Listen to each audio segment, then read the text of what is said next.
Hi, I'm Katie. And I'm Koli. Welcome to the S4E7 podcast, little witch detectives.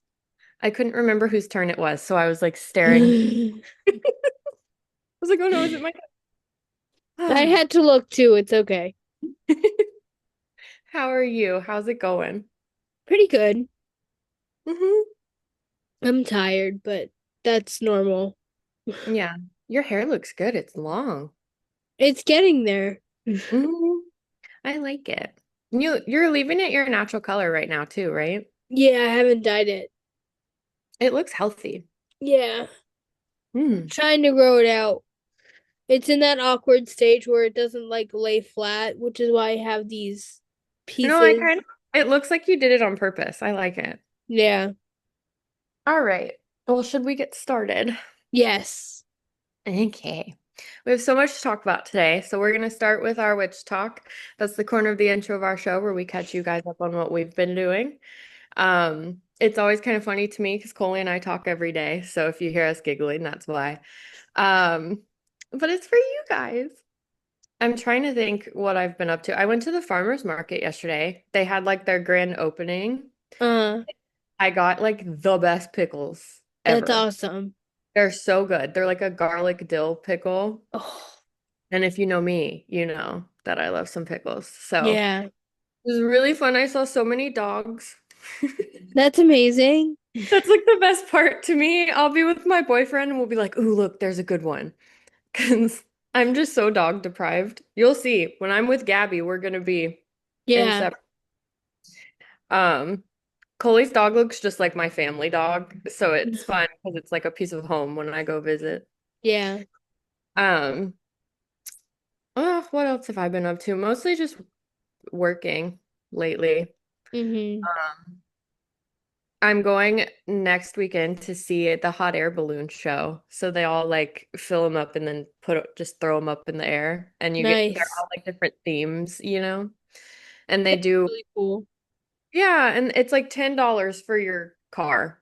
So it's not like expensive or anything, and it's close to where my dad lives. So I'm gonna go swim at my dad's pool and then go see the balloon show. But they do like a race every year. It's like once a year they do, a whole bunch of them enter and then they race to a finish line. And I never understood how that works. But the show we're gonna go to is in the evening, and when the sun goes down, they like are all going up. And so That's cool. pretty, yeah. Um, but other than that, not really a lot going on in my life. What's going on with you? Well, 2 weeks ago, I went to Virginia hmm for my cousin's master's graduation. She officially has her master's in social work. I know, that's so cool. Um, and I way overdid it, and I'm like still recovering. I don't know if I talked about this, but the pain in my foot was from a sprained ankle. Yeah, I don't know if we brought that up or not. I don't know. But I Mhm. was having pain in my foot for like 2 months and I couldn't figure out why. And podiatrist looked at it and like pressed where my foot hurt. And he's like, "You have a sprained ankle." It's Which like, is kind of oh, what we thought you had. And then the first doctor didn't think so. no, we thought it was like a hairline fracture Oh, right. or bone spurs. You're right. You're right. Yeah. The But it was, first doctor didn't think it was anything other than plantar fasciitis, yeah. which was dumb because it was in the pain was in the wrong spot for plantar fasciitis. Yes. That's The what it pain was. was on the top of my foot, not the bottom of my foot. hmm Um, we're recording like 3 weeks after we recorded last time because my Wi-Fi didn't work for a week. I went to Virginia for a week, or well, not a week, a weekend, and that took up our recording time. And then last week I couldn't get the notes done in time because I It's was just so tired. it's all right. We have never been like super duper consistent. Yeah. Um, We just record when we want to. yeah. Mhm. Thursday was the 4 year anniversary of my grandma's passing. Mhm. Um, yeah.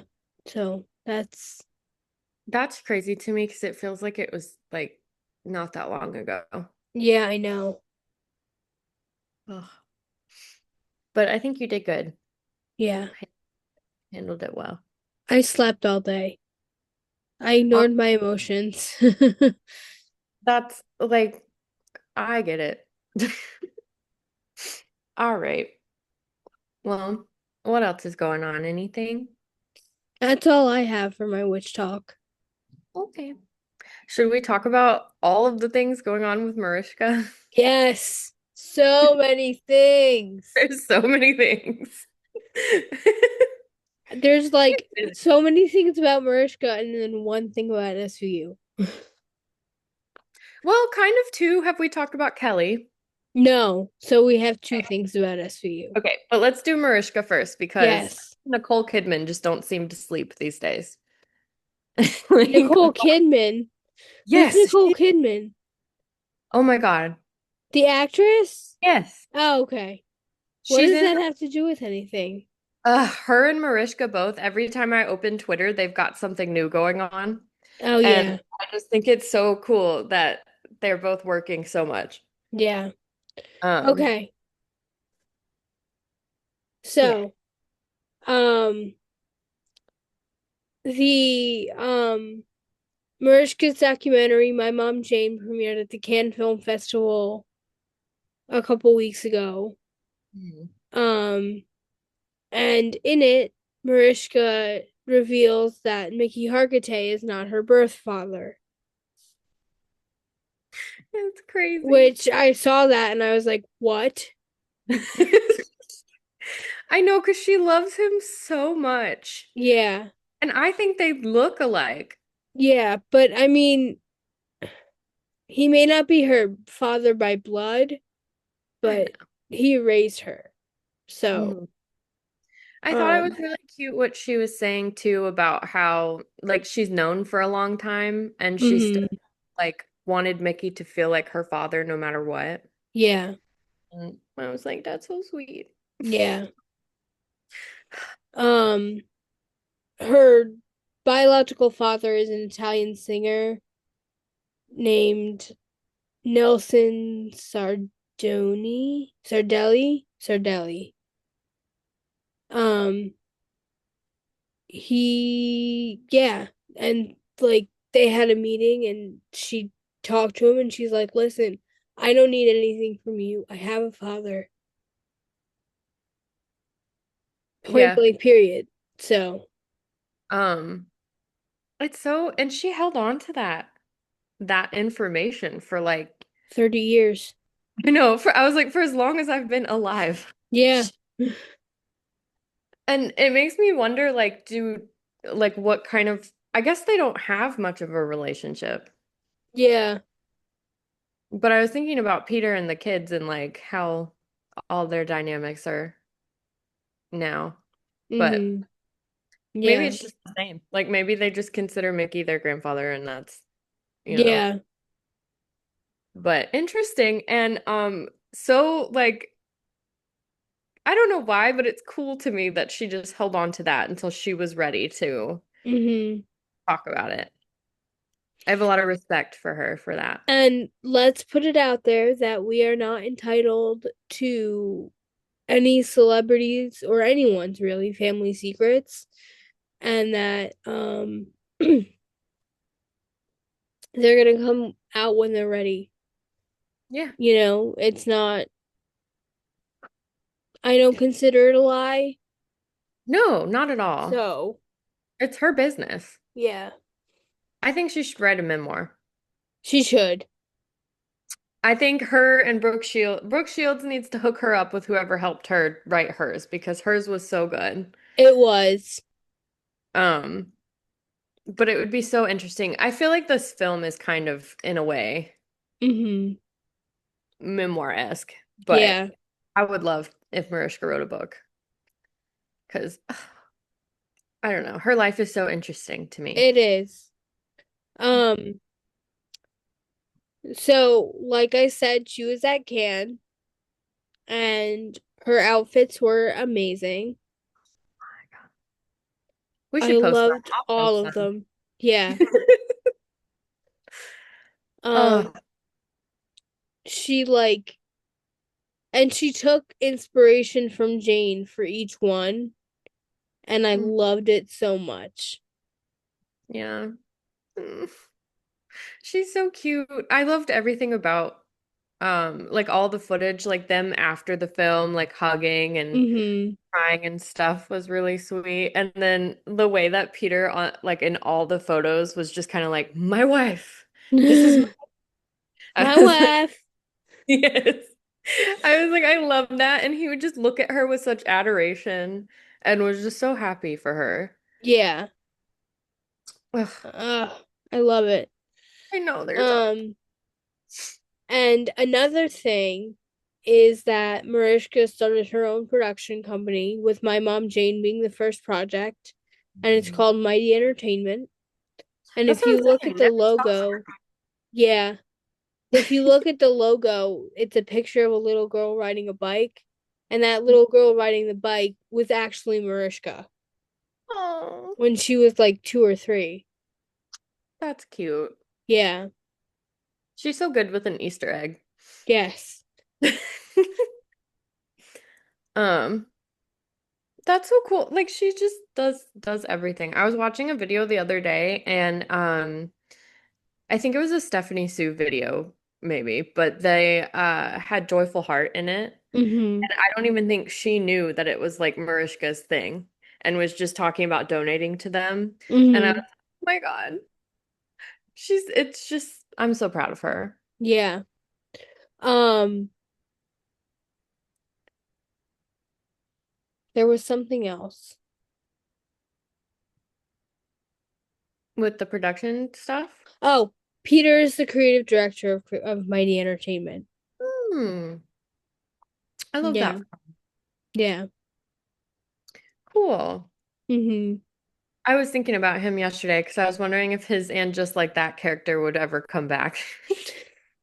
I would love that, No, but but I would love he it. was he was a pseudo love interest for Carrie, and now that Carrie has Aiden Ish. ish, Ugh. sort of. Their relationship is interesting to me It's right now. always been interesting. I know. I know. But I'm team big, so Yeah. I just love him. But it's interesting. But yeah, I was hoping he might come back because it would just be funny. His character was so funny to me. Mm-hmm. Yeah. Can they be friends? Please. Oh. Um, so that's all for Mariska. Now on to SVU. SVU has officially been renewed for season 27, which means we have a new showrunner. Mm-hmm. Two executive producers have left, Julie Martin and Norberto Barba. Mm-hmm. Um, and Kelly's coming back I as a know. series regular. It was so funny because I texted Coley when they let a couple of the other actors go. I was like, "Oh my gosh, what if they reallocate that budget to bringing Kelly back?" And then like 2 weeks later, they were like, "Kelly's back." Yeah, and I was like, no, I don't think so, because usually when Stick Wolf makes the decision, it's like final. Um, I That was feels like, Mariska. they're gonna um upgrade Curry to series regular, Hmm. and it was they brought Kelly back. Yeah, I'm really happy about it. I feel bad other people had to leave for that to happen, probably, maybe allegedly, but I'm so happy. She never should have left, in my opinion. No, well, um, Juliana Martinez, who Mhm. played Silva, um, I had a feeling she wasn't gonna stick around long because since Kelly left, it's been a revolving door of Yeah. people, with the exception of Curry. Hmm. Um, I am kind of sad Velasco's going though, because I know, he's right a when I good. started to like him, they're Yeah. like, nope. I like his storyline just finally started to flush out in a way that made him interesting to me. Hmm. And then they were like, goodbye. Yeah. But Bruno is also growing on me these days, so No, I've always liked Bruno. I know I didn't at first because I don't like change, but I like him now. I think he's very interesting and he has a lot more layers to him than he did before. So, Yeah. That's but I the make that's the positive of being a series regular is you get opportunity to flesh out your character, even if it takes 4 seasons. yeah. But I'm excited to see more like Carisi family content. Me too. It'll be so cute. I'm so happy. It's just, it feels like Mariska's hand was in it a little bit getting Yeah. Kelly, but I don't even care. I don't care. I'm happy Hmm. about it and I'm gonna celebrate. Hmm. I feel like Kelly Giddish is my friend sometimes because like from the same town I'm from and I don't know. So Yeah. that she's back where she belongs. But I think that's all SVU related everything. That's all the SVU related stuff. Oh, when do we come back? Do you know? Mm. Okay. Well, we'll keep y'all updated. Sometime in like late September, early October, I would think. That's so long from now. I know. Um, but we have my mom Jade coming. So Yes. there's that. It Oh, premieres at Tribeca Tuesday, and then it premieres on HBO Max on the 27th. Yeah. cool. All right. Well, really quick, just our little astrology corner here. All that really is to be updated is that Saturn moved into Aries finally, which means my Saturn return is over. Woohoo! A lot of my friends that are younger than me are now entering their Saturn return. So if your Saturn is in Aries, good luck. We've talked about this before. Hit our last episode if you want to catch up about that. And then the only other thing is Gemini season just started, which Mm. um, I love the summer, so I don't mind Gemini season so much, but it's very um different from a lot of the other signs because Geminis kind of are, I like to think of them as a coin, so either side of the coin. And so some Hmm. days will be really, really good, and some days may be not so good. And it's more black and white during this time. So just be mindful of taking care of yourself and time for yourself during Gemini season. And if you are a Gemini, congratulations, we made it. And it should be really good, prosperous time for you just based on how all the planets are right now. Um, Lots of money in June, money related things. All Yeah. positive, positive things. So, Yes. um, that's really all going on astrologically right now. I think we're kind of just in a chill period. So, Hmm. um, good luck, have fun. Yes. Speaking of June, Yes. Speaking of June, happy Pride. It's Pride Month. it feels like a weird one, this one, but Yeah. I'm excited either way. It Uh, feels like a return back to the original almost mhm. because of everything that's going on politically. Yes, it's much more politically charged this year. Whereas Hmm. the past few years, I feel like under our previous administration, it was much more celebratory. Yeah. And now it's much more like protest feeling, like in a good way. Yeah. Uh, are you doing anything fun for Pride? I am going to Sussex County Pride. Not next weekend, the weekend after. Fun. Um, and hopefully handing out Lesapalooza cards and stickers. Ooh, fun.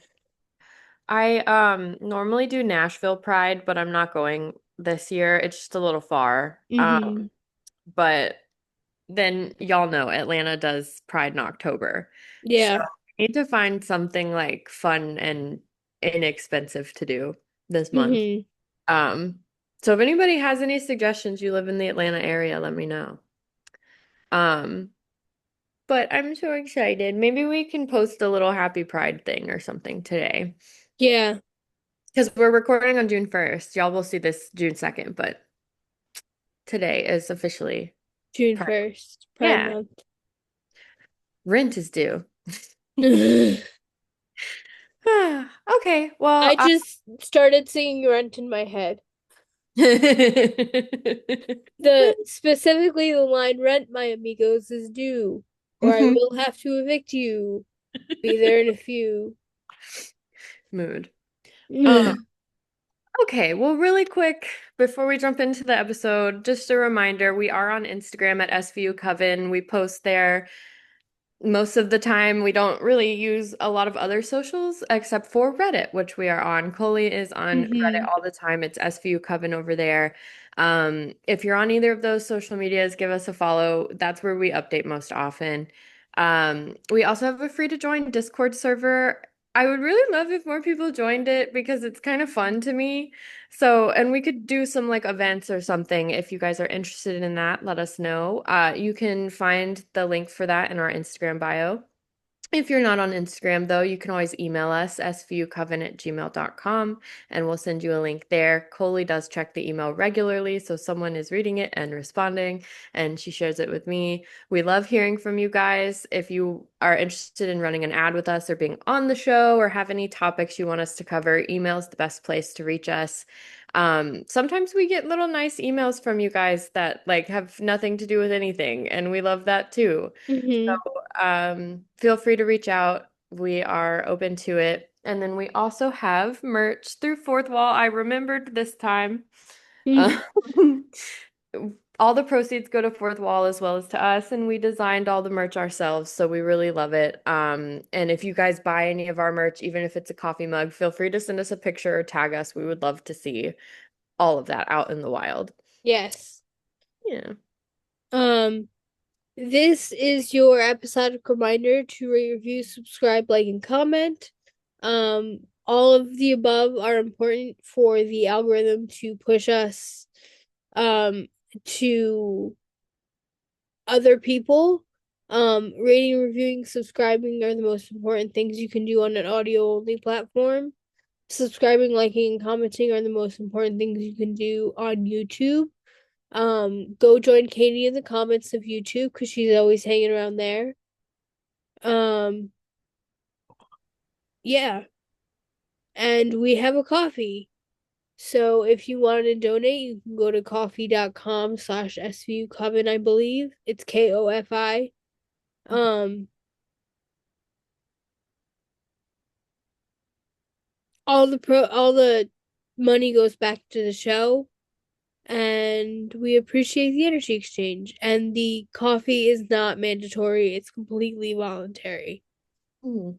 We would use it, any money from that goes back into production of the show. Yeah. Woohoo! All right. Should we get into our self-love affirmation? I think so. Okay. Today's self-love affirmation is my presence is valuable. Oh, I like that one. me too. That one's sweet. Yeah. Hmm. I know I need that reminder sometimes. Yeah. Hold on. Um, boop. Okay. Um, so if you are not driving a car or operating heavy machinery, please, I invite you to close your eyes and meditate on that for a moment. Remember to breathe, even if you are operating heavy machinery. Please breathe. Breathe, please breathe. Funny. It is vital for human life to Mhm. breathe. Mhm. So, um, and yeah, Oh, thank you. I love that one. I do too. Oh, I didn't realize we were on the episode that we're on. I love this one. Yeah, this one's nice. Um, We are covering season 4, episode 7 of SVU Dolls. Um, so we open up on two men putting garbage through a garbage grinder. I don't know what it's actually called. That's That's what they called it. yeah, So, fine. when they find a hand, Ellie and Olivia arrive on scene. The CSU tech is giving them the rundown on the victim, a 5 or 6 year old girl. Elliot says when Belinda is done, he wants everything on the line going into the grinder bagged. Melinda says there were signs of SA, which appear what? Close. No, but the sentence doesn't make sense. Which Oh. appeared close to the time of death, although it was a while ago. The victim was mummified and stored before she was dumped. Um, but she'll know more after the autopsy. Elliot says an IG would be hard with her face damaged like that. Melinda says it was probably from the blades of the garbage truck. But Melinda said she was a fighter. She had blonde hair intertwined in her fingers. And we done. Woohoo. Melinda says there's no DNA from the hair. It's synthetic. She's sending it to the FBI lab to see if there are any matches. She's been dead for 6 to 8 weeks and was kept in a cold place. Her teeth had so much tooth decay it was unlikely she ever saw a dentist. Olivia says they'll need facial reconstruction. Kragan gives orders. Ellie and Olivia go to the forensic anthropology lab where the tech shows them a picture of the facial reconstruction and names her cherished doe. Elliot asks if Jane Doe wasn't good enough, and the tech says that it was too impersonal. He says she can't be more than 6. He says her fingers are too shriveled to get a print, so he disarticulated her hands and put them in embalming fluid to get them to reinflate, hopefully enough to roll a print. Munch and Finn go to the lab to see if they found anything in the garbage. The tech found fast food wrappers, fish heads, and stained cotton balls in an unusual amount. He then pinpoints the place where the truck could have picked up the garbage in Harlem. Munch and Finn go to the place where the garbage was picked up, and Munch complains about always being on garbage detail. Finn says it's because they were the right men for the job. Finn puts one leg in the dumpster and pulls out a piece of a bloody bedsheet. Munch then asks if he thinks the perp wrapped Cherish in the sheet. Finn agrees. Munch says windows are looking into the alley and that maybe someone saw the perp dump the body. I laughed at Finn putting one leg in the dumpster because it's such a funny visual. Yeah. He just like whips his leg into the dumpster. And it's like young ice. Yeah. Elliot, Olivia, Munch, and Finn meet at a bar. The only thing they got from the sheet was the blood type on it matched Cherish. Olivia says maybe they'll get more information once they start putting up the flyers of Cherish. Then a newscast comes on TV saying police are looking for the killer of a young girl found in the garbage plant. She says the only lead on the killer's ID is long blonde hair and Cherish's grasp. Olivia asks how they got that information. That was their holdback. So now when people come in to confess, they have no way of weeding out false confessions. Back in the squad room, Olivia says they must have handed out 200 flyers with no luck. Kragan asks if he's wrong for assuming that Cherish is from the same neighborhood as the dumpster she was dumped in. Elliot suggests maybe the perp is. He stored her for a month and he dumps her close to home. Where's he gonna go with her? Kragan asks about registered sex offenders, and Finn says who says he's registered. We don't even know if the perp is one or both of her parents, and Elliot chimes in with a transphobic comment. Shocking. As he does. In real life and on the show. Yes. Munch says there's a candlelight vigil tonight for Cherish, and Olivia asks how many times they have collared a perp at the victim's funeral. Elliot says if they go, maybe they'll see him. The squad goes to the candlelight vigil in uni blues, and I put in parentheses swoon, Yeah. mainly because I love Mariska and uni blues. Um, and then Kragen gets up to make a statement after the pastor is done speaking. Kragen says they need their information, they don't need names. So NYPD has set up a confidential tip line. In the van, Munch and Finn, and Munch is the only one who's not in uni blues. Munch is in a suit. John. John. They're looking at the video they're getting from the vigil, and Teru is comparing faces in the crowd to mugshots of registered sex offenders whose victims were under 10. Finn again points out his mugshot that might not be there. Then they spot a woman in a blue shirt looking around. Finn says to zoom in on her face. Finn then gets out of the van and goes up to the woman who says she can't find her daughter. Finn then says, okay, let's go up to the front and make a missing child announcement. She says, no, not from here. My daughter is missing from like my house. And From my house. I don't know how else to put She's not at home. it. And Finn was like, well, how long has she been missing? And the woman says she doesn't know. But she saw Cherish on the news and she knew she had to go to the vigil because Cherish looks just like her daughter Nina. The woman, Violet, says she just got back that night from 5 months upstate in rehab. She says she's not a crack addict. She and her late husband got into a car accident and she messed up her back. She got hooked on painkillers, but she's been clean for 4 months. Instead of putting Nina in foster care, she left her with a neighbor because she was afraid she couldn't get her back if she put her in foster care. Come to find out, the neighbor died 6 weeks prior, and no one knew what happened to Nina. So when Violet saw the news, she left rehab and came down to the city. Nina is 5. Her birthday was the month before. She can't wait to start school and loves to play as much as she has a lot of energy. She loves to jump rope, and her last dental checkup was a few years ago, as Violet freelanced as a graphic designer and her husband didn't have dental insurance. Violet asks if Cherish is Nina, and Finn says they don't know that yet. Violet says that they need to look for Nina after Finn said someone probably took her and didn't know how to get a hold of Violet. Finn says it's late and they can't do anything now.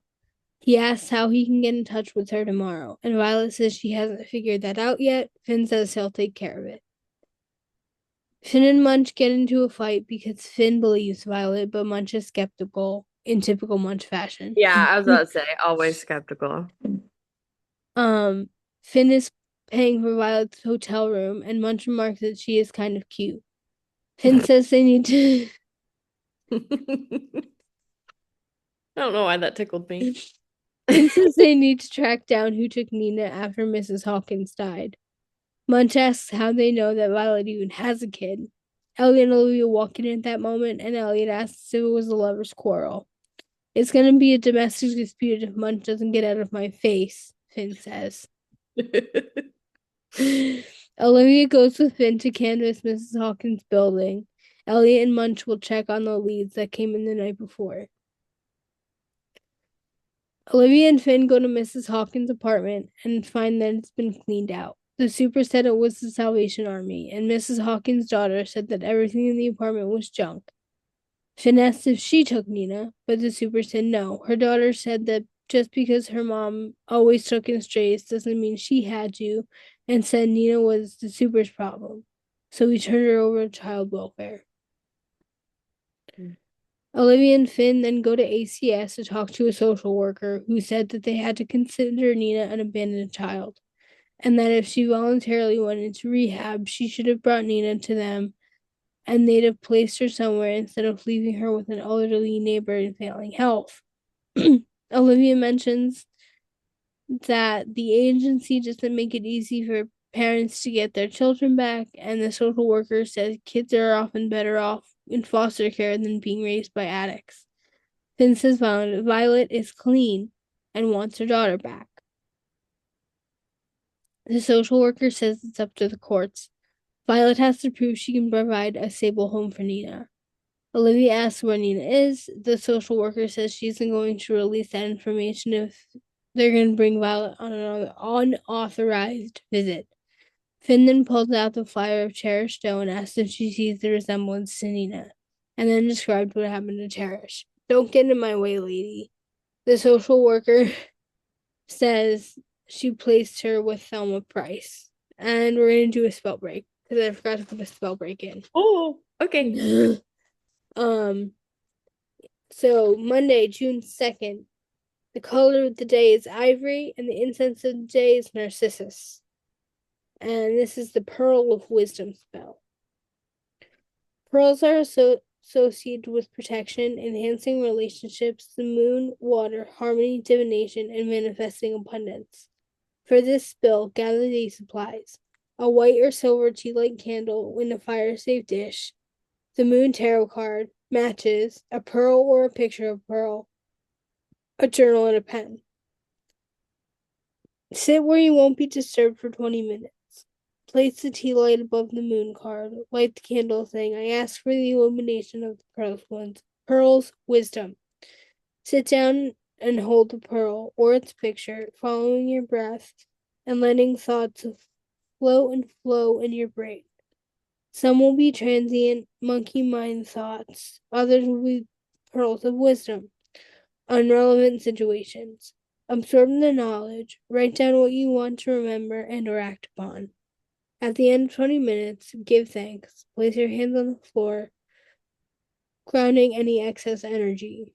If possible, burn the candle completely, otherwise, burn over the next few days. Put the moon card back in the deck and carry the pearl with you. And that is by Serdwin Iris Shea. Hmm. I like that. Yeah. I need to sit still more often. You know? Yeah. All right. So, Olivia and Finn go to the apartment of Thelma Price. She says Nina isn't there and to ask Children's Services where she is. Olivia says that ACS says they placed Nina with her. Thelma invites them in to see for themselves that Nina isn't there.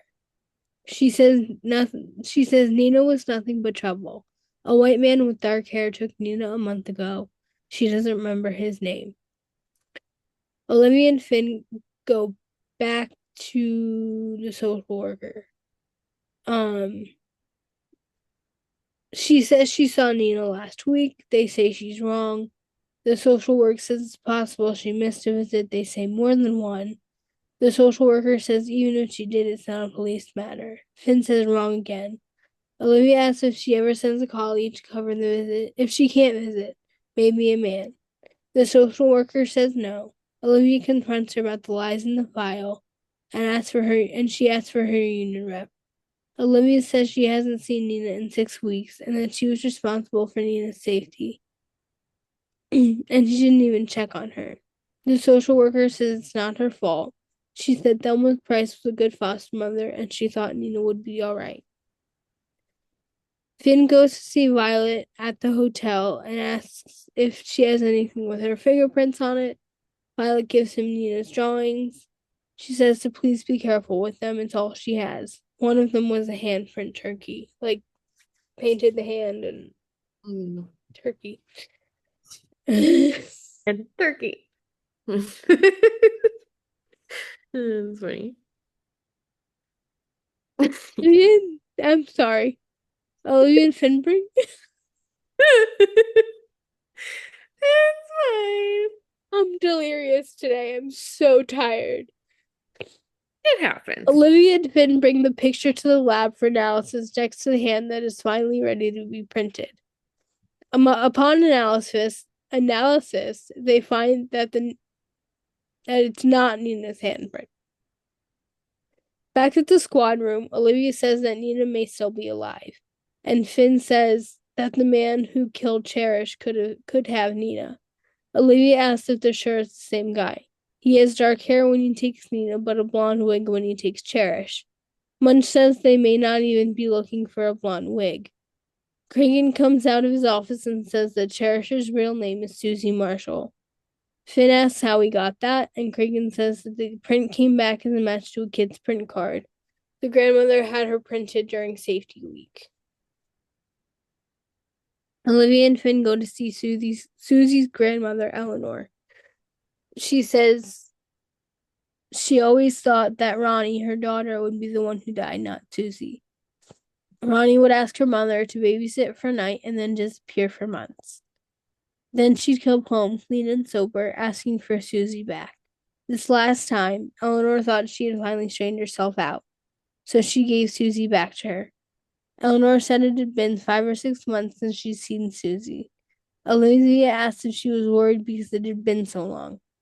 Eleanor said she was relieved because Ronnie told her mother that a man from child welfare had taken Susie away. Cragen wonders why anyone would give over their kid to a complete stranger who says he's a social worker. Finn says a social worker is the perfect cover. Olivia says that's true in Nina's case, but ACS has no record of contacting Ronnie or her mother.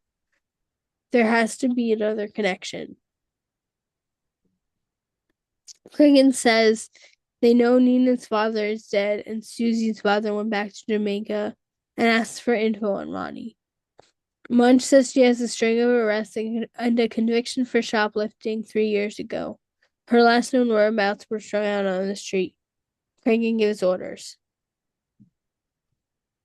Violet is looking at pictures of Susie and Ronnie. She says Susie looks just like Nina, but she recognizes Ronnie by her scar. She saw her at an NA meeting and remembered thinking someone cut up her face. Olivia asked Violet which NA meeting she went to, then said the whole point of NA is total confidentiality, first names only, they're not going to talk to the cops. Finn says they talked to Violet. He says her story might convince 12 separate to open up. Alex and Cragen are watching. Alex says she'll do everything she can to help, but she's not putting a civilian in the middle of a criminal investigation. Finn says Violet is her only way in. Alex says Violet would be acting as an agent of the police, and any evidence she gathers could be thrown out. Finn says they aren't looking for evidence, they're looking for a lead, that Nina may still be alive. Alex says they're talking about violating the confidentiality of a drug treatment program. Cragen says he tells people in AA things he wouldn't tell his best friend, and normally he would agree with her, but he doesn't see the harm in making an appeal. Alex says she would rather gather the info through legal channels. Alex says she'll get a subpoena, and Cragen points out that there are no membership lists or logs, so a subpoena wouldn't get them far. Finn asks if she wants to tell Violet that she cares more about the law than the life of her little girl. Alex says okay, but they have to do it the right way. Cragen says open meetings only, disclose their presence, and not to let Violet out of their sight.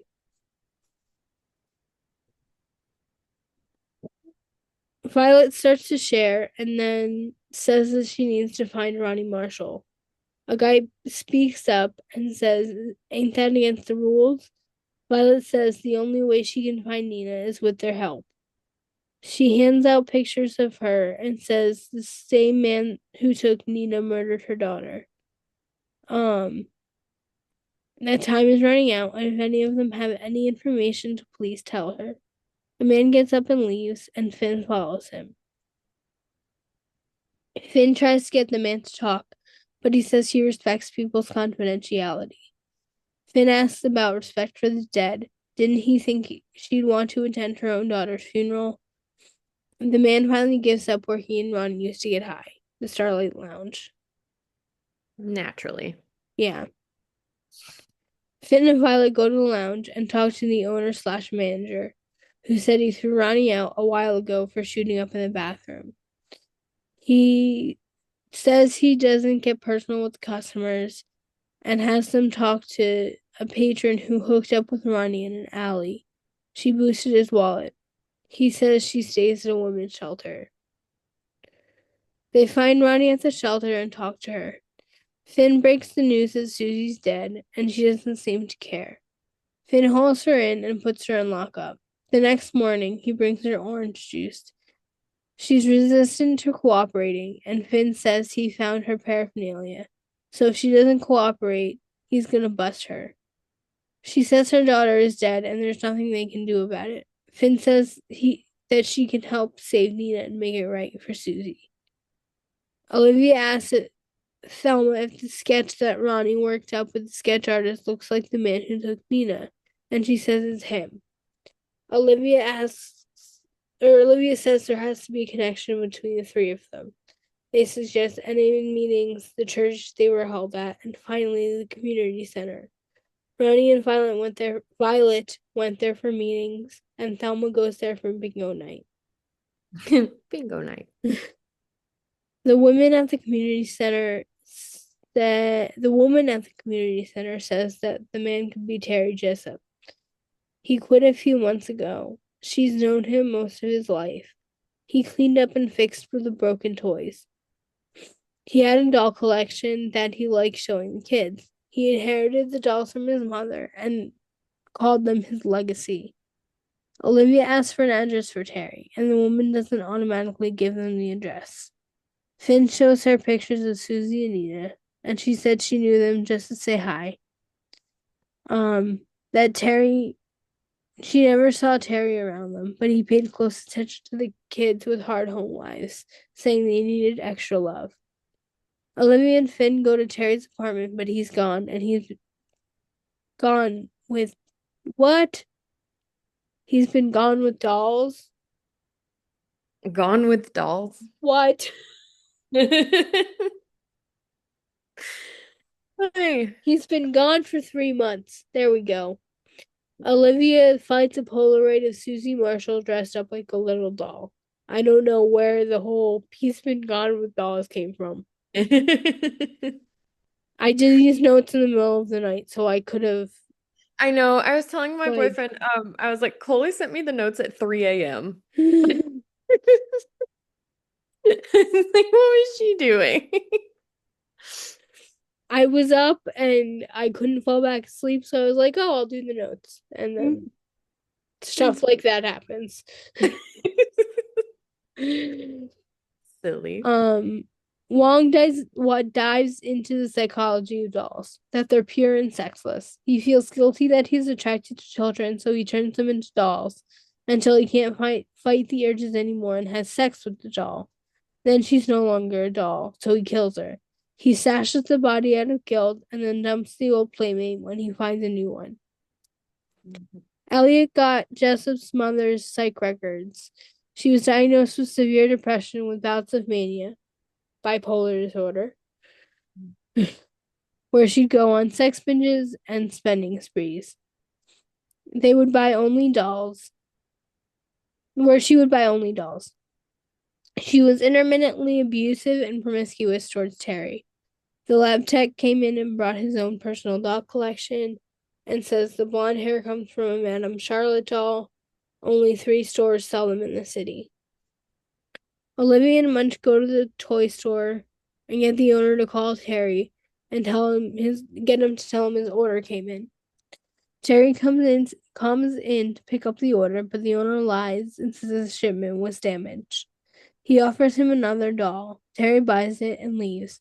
The squad follows him and finds where he's staying. They bust in and demand to know where Nina is. When he's not talking, one starts knocking his dolls off the shelves, shattering. That would shatter me. I know. I'm like, oh.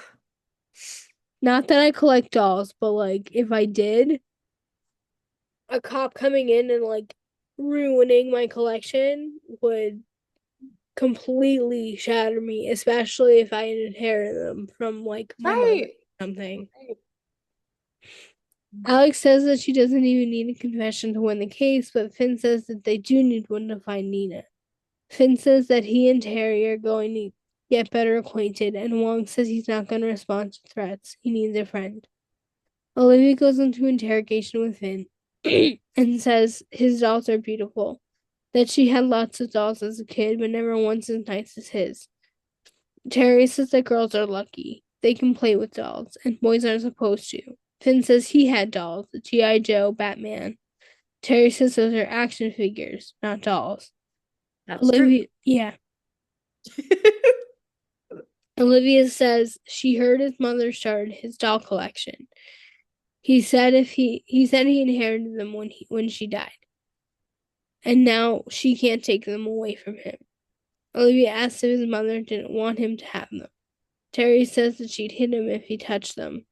Boys are too rough and can't be trusted to handle fragile things. Um, Terry says that when his mother was really happy, she would let him dress up the dolls, and that he was careful not to break them. He can fix things too. He's good with his hands. Finn mentioned the burn he got when he was a kid and asked if his mother did it. He says his mother loved him. He said that little children deserve to be loved, that bad mothers shouldn't bring kids into the world. They talk about Susie and ask where he kept her, and he refuses to tell them. Olivia then says, let's talk about Nina, and he says no. They keep trying to get information about Nina out of him, but he's shut down. Wong says Terry's completely dissociated and to give him some time. Finn says they don't have time, it's too late. Violet comes into the squad room. Finn called her and told her they have the man who took Nina. Olivia talks to Finn and says it's a bad idea to put Violet and Terry together. Wong says if you challenge Terry's delusion, I can't talk today. He might. Words are hard. Yes. Olivia says if it doesn't work, the guilt will leave Violet alive. Finn says a dead child will kill her even more. They put Violet in with Terry after a brief pep talk. Violet explains to him that she left to get help. She wasn't any good to Nina the way she was. Olivia says that she came back for Nina. Terry says it's too late, and Finn says no, it's not, to make it right. Terry says Nina's a good girl, and Violet says she is. Terry asks if Violet loves her, and she says yes. With Nina gone, it's like a knife in her heart. Terry finally breaks. He says he has another place. Elliot, Olivia, and Finn go to the house that other house that Terry has. Finn finds a trapdoor and finds Nina. He carries her out to Violet and tells her she'll be okay. Violet thanks Finn, holding Nina close, and we dick wolf. Ah. That episode is so layered to me. Yeah, It's a lot going on. yeah. All right. While Katie shovels her cards, this is your second episodic reminder to rate, review, subscribe, like, and comment. Rating, reviewing, and subscribing are the most important things you can do on an audio-only platform. Subscribing, liking, and commenting are the most important things you can do on YouTube. And all of them tell the algorithm that you like us, and they will push us out to other people. And yeah. And yeah. Okay. So I had a whole bunch of cards fall out, but the devil card is the one that popped out. Um, so I never know how to explain this card because it's not necessarily bad, but it's also has a lot to do with the imagery on it, Mm-hmm.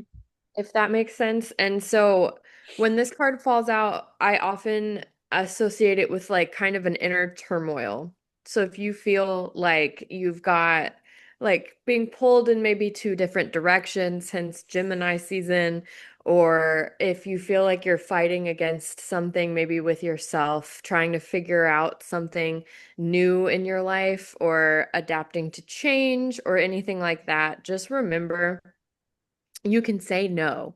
You can say no to things that don't serve you, or you can let go of things that are difficult or not like, this is going to sound silly, but not vibing with you. If it's not something that is for your ultimate good, you are allowed to say no to things. Um, and that's kind of the like energy I'm getting with this card today Mm-hmm. is uh, and in my own life, I struggle with saying no, you know? And so just make sure to set some boundaries within yourself. in Yeah. whatever situation is that you're approaching.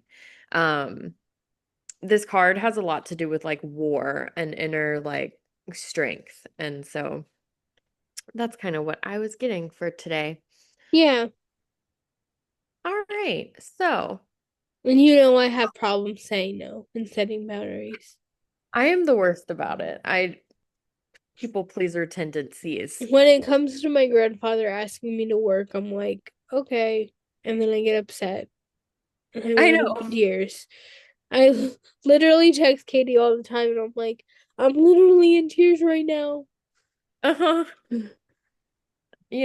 I think it's something a lot of millennials struggle with in Yeah. particular.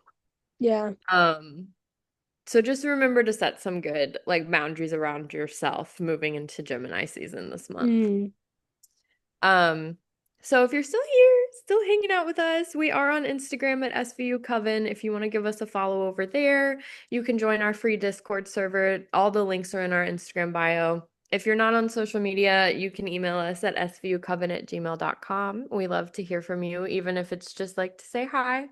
But if you're interested in running an ad with us, sponsoring the show, or anything on the business side of things, email is the best place to do that.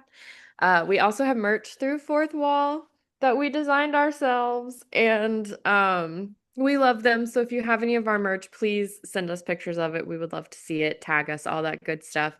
The proceeds go to Fourth Wall as well as to us, and we put it back into the show. And we appreciate the energy exchange. Yes. Okay, well, I guess that's our show. That's our show. All right, well, I love you so much, and I'll talk to you soon. I love you too. Blessed be. Blessed be.